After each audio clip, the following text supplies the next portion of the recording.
வணக்கம், இது நிலா கிச்சன். இன்றைக்கி நம்ம ஒரு டிஃப்ரெண்ட்டான ரெசிபி. எல்லாரும் பண்ணுறது சாக்லேட் பண்ணுவாங்க, வனிலா பண்ணுவாங்க, பட்டர்ஸ்காட்ச் பண்ணுவாங்க. நாம் இன்றைக்கி பிளாக் கரண்டில் பண்ணுறோம். பிளாக் கரண்ட் கேக்கு. இப்போ இது எப்படி பண்ணலாம் அப்படின்னு சொல்லிட்டு பார்க்கலாம். இது 2 ஸ்டெப்பாக பண்ண போகிறோம். ஃபஸ்ட் வந்து ஸ்பாஞ்ச் பண்ணிக்க போகிறோம், வெனிலா ஸ்பாஞ்சு. அதுக்கு மேலே ஐசிங் வந்து பிளாக் கரண்டில். ஸ்டார்ட் பண்ணுமா? சின்ன சின்ன டிப்ஸுகளை தெரிஞ்சு வச்சிட்டிங்கன்னா கேக் பண்ணுறது ரொம்ப ஈஸி. ரூம் டெம்பரேச்சரில் உள்ள எல்லா ஐட்டமும் எடுத்துடுங்க.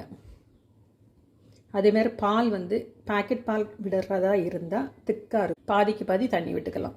பசும்பால் விடுறதா இருந்தால் அப்படியே விட்டுக்கலாம். பேக்கெட் பாலாக இருந்தால் கொஞ்சம் தண்ணி சேர்த்து விடுங்க. வேறு எதுவுமே இல்லை, அஸ் யூஷுவல் நம்ம பண்ணுற மாதிரியே பண்ணிடலாம். 3/4 கப்பு மைதா எடுக்கணும். இப்போது 1/2 கப் மைதா, மெஷரிங் கப்பு பார்த்தீங்கன்னா தெரியும். ஒரு 1/2 கப் மைதாவும் ஒரு 1/4 கப், மொத்தம் 3/4 கப் மைதா எடுத்துருக்கிறேன். பேக்கிங் பவுடர் ஒரு பவுல் எடுத்துடுங்க. 2 எக்கு, அப்படி முழுசாகவே சேர்த்துடலாம். ஹோல் எக்கு, ஒரு முழு எக்கும் ஒரு வெள்ளையில் மட்டும் 1 சேர்த்துருப்போம். இது வந்து 2 எக்கு, ஃபுல் எக்கு. இதை ஸ்மூத்தாக பீட் பண்ணி எடுத்துடலாம். ஃபுல் ஸ்பீடில்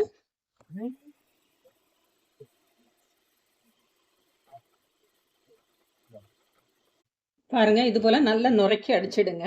இதோட கொஞ்சம் கொஞ்சமாக பவுடர் சுகர், 1/2 கப் அளவுக்கு பவுடர் சுகர். இந்த 1/2 கப் சுகரை ஒரு 5 வாட்டியாக நீங்கள் தட்டுங்க.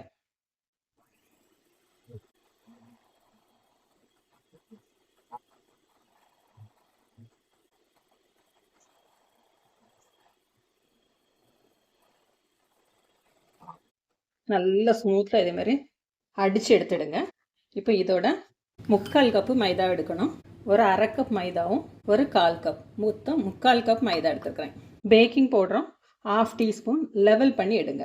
கொஞ்சமாக பேக்கிங் சோடா, அதாவது 1/8 வந்து பேக்கிங் சோடா போடணும். Pinch of salt. நம்ம பீட் பண்ணியிருக்க எக்கோட வெண்ணிலா ஸ்பாஞ்ச் நம்ம செய்கிறதுனால வேறு எதுவுமே சேர்க்கலாம், இல்லைன்னா கொக்கோ பவுடர் சேர்த்துக்கலாம். ஜல்லடையில் சலிச்சு சேருங்க. சின்ன சின்ன கட்டிகள் இருந்தால் வெளியில் எடுத்துடலாம். இந்த baking powder, salt, baking soda, இது கொக்கோ பவுடர், இதிலெல்லாம் சின்ன சின்ன கட்டிகள் இருக்கும், அதெல்லாம் எடுத்துடலாம். அதே டைமில் எல்லாமே ஈவனாக மிக்ஸ் ஆகும். இனி பீட்டர் வந்து நமக்கு தேவையில்லை. இதை ஸ்பேச்சுலா வச்சு மிக்ஸ் பண்ணுங்க, இல்லைன்னா ஒயர் விஸ்க்கு. ஆனால் பீட் பண்ணக்கூடாது. மெதுவாக கட் அண்ட் ஃபோல்டு, இந்த மெத்தடில் அதை மிக்ஸ் பண்ணி எடுத்துடுங்க. சைடில் இருக்கிறது எல்லாமே நல்லா எடுத்து போட்டு மிக்ஸ் பண்ணுங்கள். இந்த டைமில் நீங்கள் வந்து அவனை வந்து ப்ரீஹீட் பண்ணிவிடுங்க. 180 டிகிரியில் 10 நிமிஷம். பால் வந்து ஒரு 3 டேபிள் ஸ்பூன், 1 2 3 டேபிள் ஸ்பூன் பால், 3 table spoon oil, 1 2 3, 1/2 teaspoon வேனிலா essence. இதை மறுபடியும் நல்லா கலந்துக்கிடுவோம். ப்ரீ ஹீட்டட் அவனில் 180 டிகிரியில் 40 மினிட்ஸ் பேக் பண்ணி எடுத்தால் போதும்.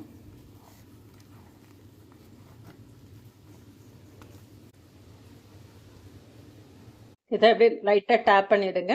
ஏர் பபிள்ஸ் இருந்தால் ரிலீஸ் ஆகிடும். இப்போ இதை பேக் பண்ணிடலாம்.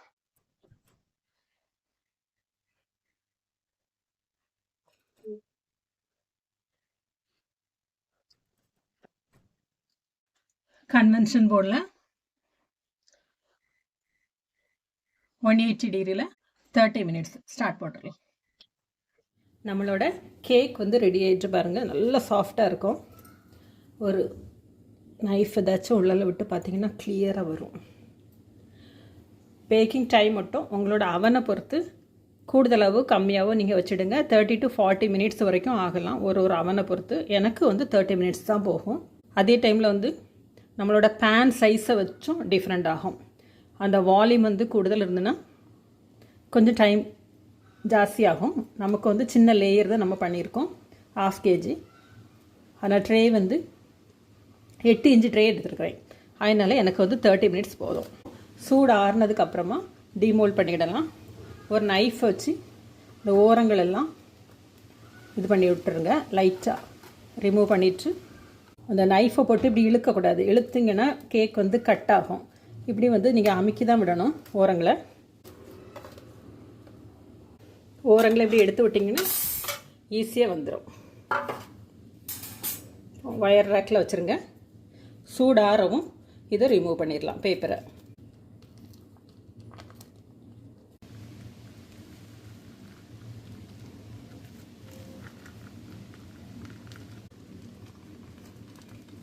பர்ஃபெக்டாக கேக் வந்து ரெடி ஆயிடுச்சு. ரொம்ப ஸ்மூத்தாக ரொம்ப சாஃப்டாக இருக்கும் இந்த கேக்கு. Whipping cream எடுத்துடுங்க.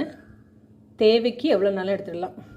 விப்பிங் க்ரீம் எடுக்கச்சில ஃப்ரிட்ஜில் வந்து நம்ம எப்போவுமே கொஞ்சம் எடுத்து வெளியில் வச்சு தான் இருப்போம். அதே டைமில் பவுலை வந்து ஒரு 1/2 மணி நேரம் ஃப்ரீசரில் வச்சுருங்க. அப்போ வந்து க்ரீம் வந்து மெல்ட் ஆகாது.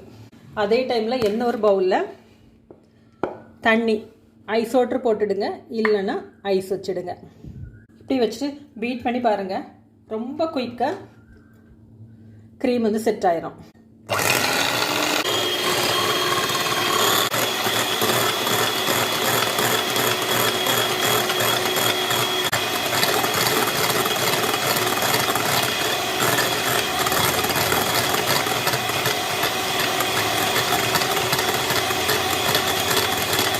இதை பாருங்க, எப்போ விட்டாலும் அப்படியே நிற்கும். சரிதான், எடுத்துகிட்டு விட்டிங்கன்னா அப்படியே நிற்கும். ஒரு 2 minutes கூட ஆகாது அந்த பீக் வர்றதுக்கு. நீங்கள் இப்படி இதேமாதிரி ஐஸில் செட் பண்ணிங்க அப்படின்னா.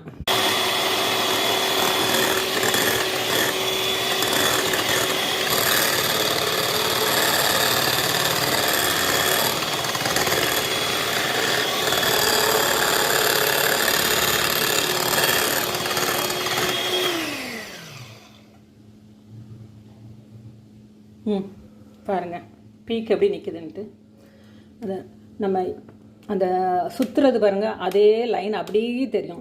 அந்த அளவுக்கு குயிக்காக செட் ஆகும். இதேமாரி நீங்கள் செட் பண்ணி பார்த்தீங்கன்னா. இப்போ ஐசிங் பண்ணிடலாம்.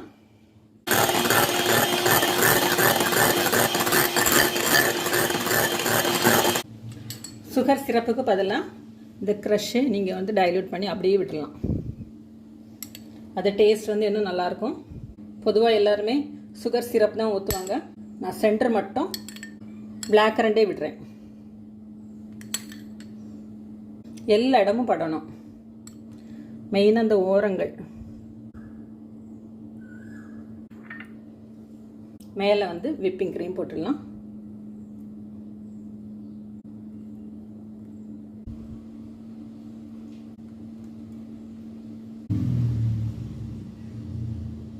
இதுக்கு மேலே சுகர் சிரப் விட்டுடலாம்.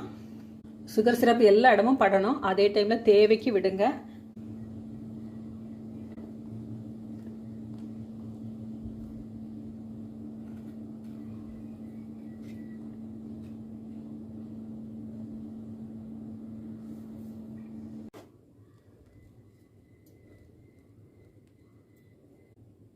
எல்லா இடமும் ஈவனாக தண்ணி தொட்டுக்கிடுங்க. ஒரு நேரமும் தண்ணி தொட்டுடணும்.